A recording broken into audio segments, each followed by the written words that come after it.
All right, today I want to talk about the Mendini Euphonium. And the reason for this is this Mendini by Cecelio is a highly impressive horn to me.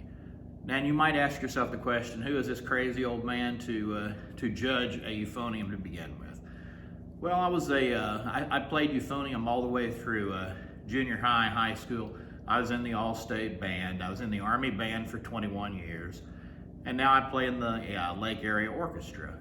So I've had my hands on a lot of euphoniums in my time, which I've been playing since the 70s, and so that's a long time. I played on the cons and the olds, and finally got the Yamaha YEP 321. Played that throughout most of high school and some in college. And then when I got in the Army Band, I finally got onto my favorite horn was the Besson Sovereign. Very good compensating euphonium that just had a beautiful sound. Now, talking about sound, this horn, and I'm not exaggerating here, to me sounds just as good as a Besson does. It has the overtones, you can hear them ring, you can hear this horn will really sing. It's got a wonderful tone. And I kind of grow weary of listening to people talk about, oh yeah, this is a great horn for 4th and 5th graders. I don't think it's a great horn for 4th and 5th graders, to be honest. It's heavy. A lot of people I've heard, oh, that's light. It's not light. You throw it in the case and carry it around, it's light because the case doesn't weigh anything, but the horn itself weighs over 8 pounds. It's made out of solid stuff. It's got a 12-inch bell, and it's got a large bore. And if you have a euphonium, you really need a large bore. The sound is everything. If you don't have a euphonium that can ring,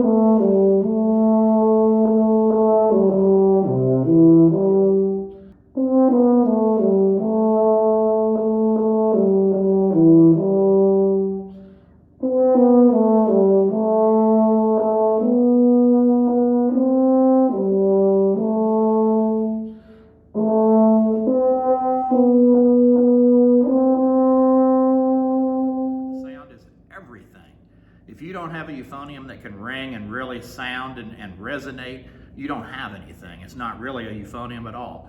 But this one can. Tone is king, and I would say this thing, I've got a bunch of old euphoniums at the house, and really, to tell you the truth, this is so far better than any of the rest of them that there is no comparison whatsoever. Now, this is a non-compensating horn, as most top action valve horns are. And a lot is made of the compensating baritone, or euphonium rather, over the non-compensating. And they say, oh, the compensating plays more in tune. Well, that's only true if you're playing pedal tones. You have to be below F, that sits below the staff in the bass clef. You have to be way down there where nothing is written. There is no euphonium literature written in that register, none. I mean, people make stuff up, yes, but who cares? I mean, if you're going to play in a concert band, a wind symphony, a community orchestra, anything like that, you're not going to need to be able to play much below that. And you can play E flats. You can play Ds below that if you really want to, and they'll be in tune and they'll be just fine. You just have to use the standard fingerings that are set up for the 4-valve euphonium, where you're basically fingering a half step down to add that extra tubing that you need to get in tune. So, the non-compensating thing to me is a non-starter. People talk about the intonation. The intonation, once you get into the normal playing range of a euphonium, should not be any different as long as the horn is well put together. The compensating system does not help you in anything but the extreme lows of the pedal range. And so, to me, I'm almost like, why bother? I don't need to pay $9,000 or $10,000 to get myself a compensating system. I got this horn brand new for $269. Now, they normally retail more than that. On Amazon, you're going to find a hard time finding one below $600 or $700. eBay, you can get one for $599, which is worth every bit of that. Projection and responsiveness, they're fantastic. I can play this horn loud enough to fill up any auditorium I've been in, pretty much. Usually, being able to project sound is a lot on your personal skill set as much as it is the horn. But the nice thing about this horn is you can play it very loud and it still maintains a very nice, dark, warm sound. And that's not true.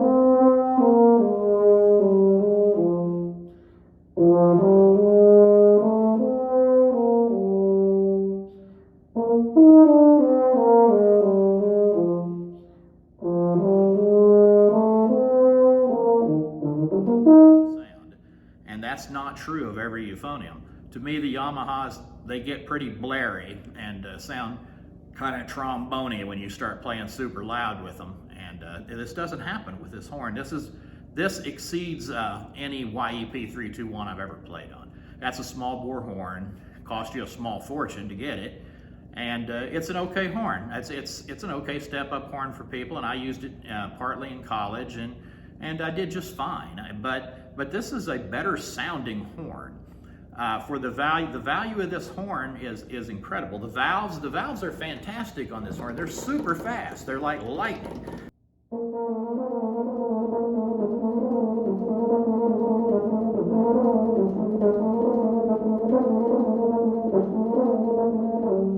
I've heard reviews on this, all the valves are no good. So as soon as I got it out of the box, I took the horn completely apart. I cleaned it very well, I oiled it, and even after that, I played for 2 or 3 hours the first day I had it.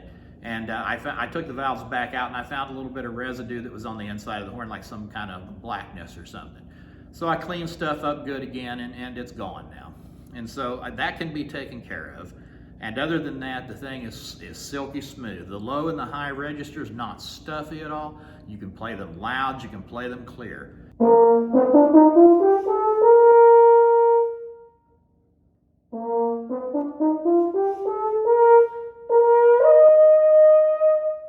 The price of this horn is below the value of it right now, but it's starting to go up. I've noticed that it has been going up. And as people find out the secret of this horn, I'm telling you, when I get sick of hearing this, oh, it's good for a 7th or 8th grade, probably couldn't get past that. I'd like to see the 7th or 8th grader that could play up to the possibilities of this horn. It just can't really be done. The intonation on the horn is the only thing I would say is anything less than that of a $9,000 euphonium.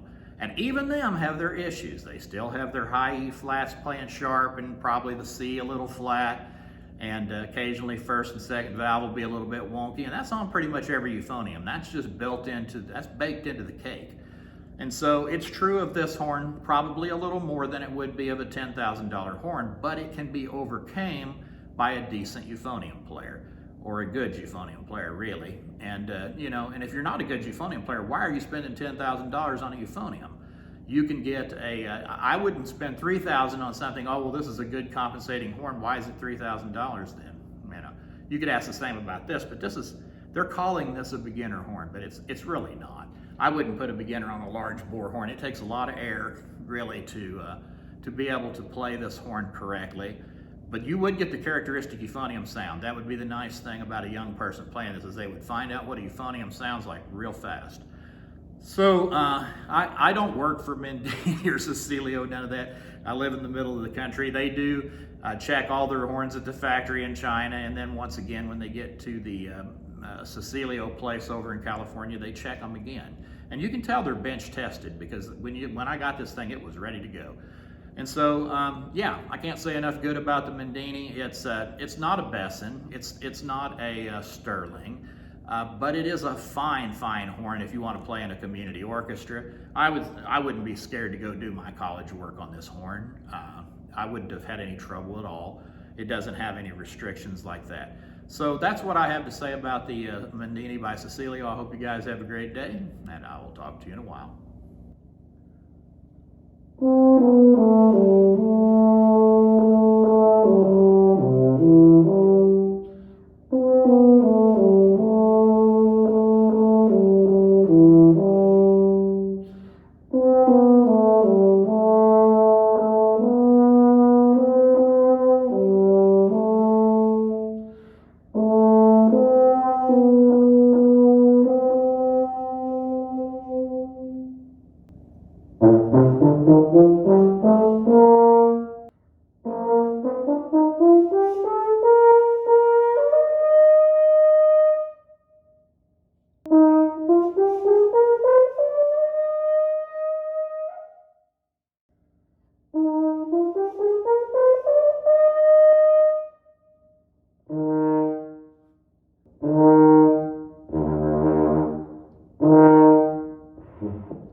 Thank you.